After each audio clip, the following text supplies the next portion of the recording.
Meet the new screen addicts, the elderly.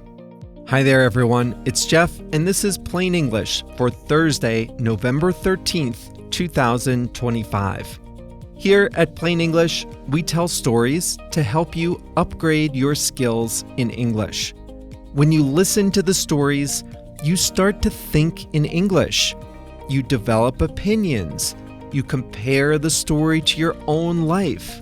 It's all good stuff, and you get to enjoy it in your new language. Every episode is a story, and today's story is about seniors and smartphones. Seniors and screen addiction.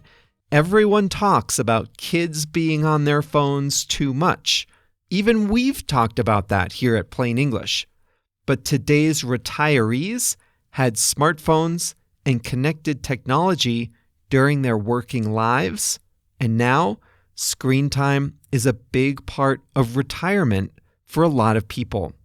In today's story, we'll ask whether that's good, bad, or indifferent.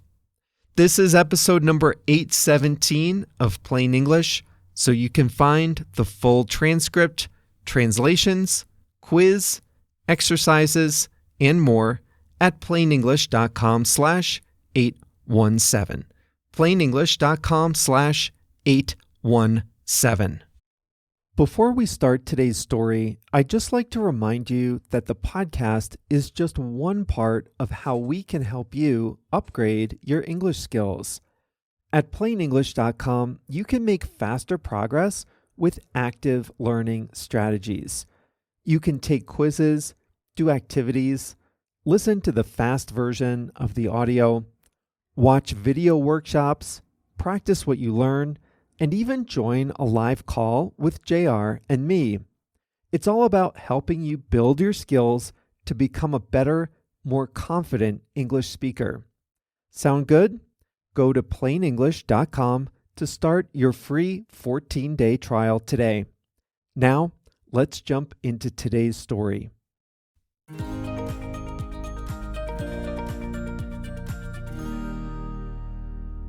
They take their phones out during meals. They miss out on quality time with family. They stay up late scrolling, interfering with their sleep. They spend hours addicted to the glow of their smartphones. I'm not talking about the kids. I'm talking about the grandparents. Say hello to a new generation of screen addicts. The elderly are spending more and more time on screens. A recent survey from Britain found that residents over 65 spend over 3 hours per day on smartphones, tablets, and computers. That doesn't sound too bad, 3 hours a day. But that's in addition to 5.5 hours a day they spend watching traditional television. That makes over 8 hours a day of non-working time in front of a screen. There are reasons to feel good, bad, and indifferent about this trend. First, let's take the good. The internet is great at connecting people, and the elderly are some of the biggest beneficiaries. Zoom and FaceTime calls let them stay in touch with relatives who live far away. Online book clubs, yoga classes, and church services bring their interests and social interaction to seniors at home, which is especially useful for seniors that have limited mobility. Online shopping can be a lifesaver, especially for seniors who don't drive. Music and streaming services let older people enjoy the movies, TV shows, and songs they remember from their youth, or from their home countries if they live far from their place of birth. Apps like Duolingo promote lifelong learning and exploration. Podcasts and audiobooks provide entertainment without the eye strain of reading. Games help pass the time. It can be uncomfortable to talk about, but many seniors suffer from loneliness and boredom. Screens, whether they're televisions, computers, tablets, e-readers, or smartphones, these can make the long days of the twilight years more enjoyable. Some studies also suggest that seniors who use smartphones have lower rates of cognitive decline.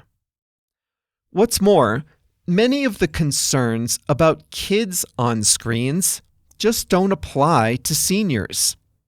For example, parents worry that kids who spend too much time online won't form meaningful in-person relationships, or that they won't learn how the real world works.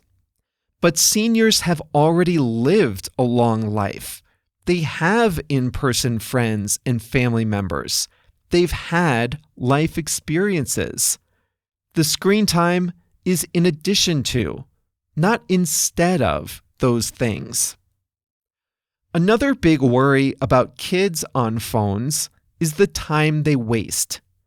An hour a teenager spends scrolling through TikTok is an hour they're not discovering their talents, getting exercise, learning about nature, or studying for the future.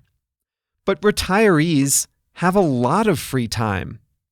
A few hours of scrolling social media carries a lower opportunity cost at this stage in life. So is that the whole story? Not quite. There are also reasons to worry about seniors and smartphones. The first is that seniors tend to have accumulated savings during their lifetimes, and their money is often connected to their phones. In-app purchases in addictive games can add up quickly. More worryingly, seniors are easy targets for online fraud. Scammers target lonely seniors. They reach out to them on messaging apps like WhatsApp, and then use those same apps to deceive seniors and steal their money. Seniors may also lack the daily structure that young and middle-aged people have. For example, kids may be glued to their phones at home, but parents nag them to put their phones down at dinner time. Their schools take their phones away during classroom time. Middle-aged people have to go to work, do the shopping, drive kids around, and maintain a household. Seniors, though, don't have as many built-in opportunities for in-person interactions. So it's much easier for an older person to fall into a marathon smartphone session without any interruption. And there are fewer people around to steer them away from screens.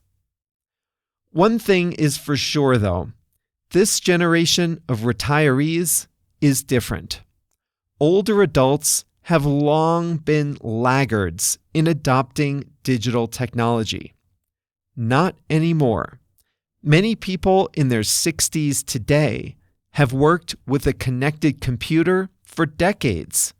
They've had smartphones almost as long. Hardware makers have noticed that seniors are a great opportunity for them. Apple's new AirPods can double as a hearing aid. Many smart watches monitor health and falls and can help in an emergency. The old trope of a clueless retiree unable to figure out how to plug in a computer, those days are gone.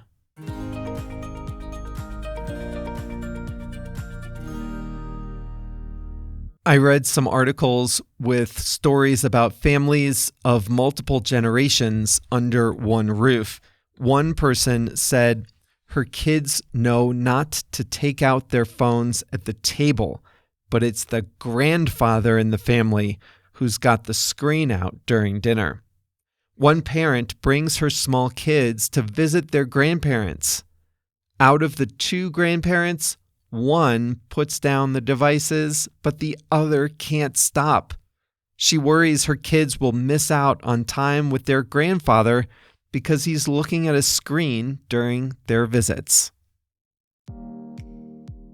That's all for Plain English on Thursday, November 13th, 2025. If you're a senior, I want you to know that Plain English is an approved use of your electronic devices. Spend as much time as you like listening to past episodes, doing the exercises at plainenglish.com, all that stuff. Completely approved, except at the dinner table or during visits from the grandkids. Now, if you're listening on your AirPods and there are other people at the table, it's time to press pause. Well, that's your Plain English public service announcement for today. Now, as long as your grandkids are not over to visit, you can go to plainenglish.com/817 to see the full transcript, take the quiz, and do the exercises related to this episode. It will keep you sharp at any age. We'll be back next week with 2 new episodes. See you then.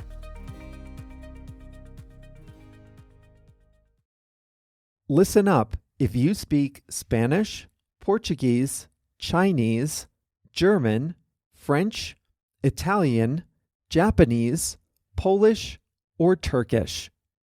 One of the most frustrating things about listening and reading in a second language is being confused by unfamiliar words or phrases.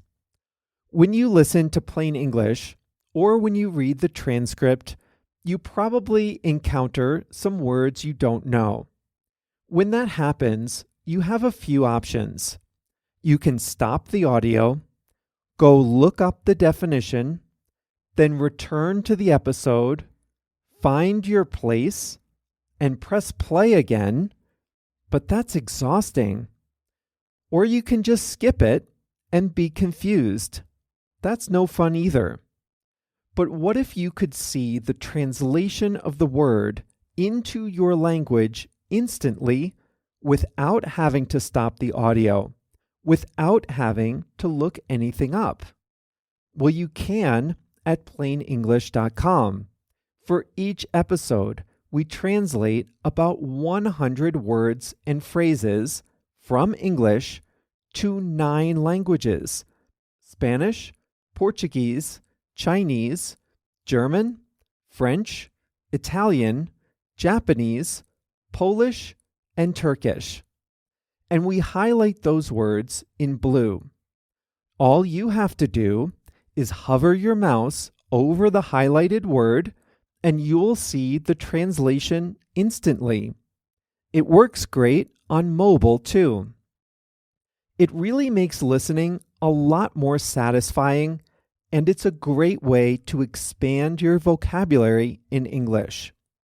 The best way to see these translations is to sign up for a free 14-day trial at plainenglish.com. During your trial, you can read as many transcripts as you like, all with the translations into your language. So sign up for your free trial today at plainenglish.com.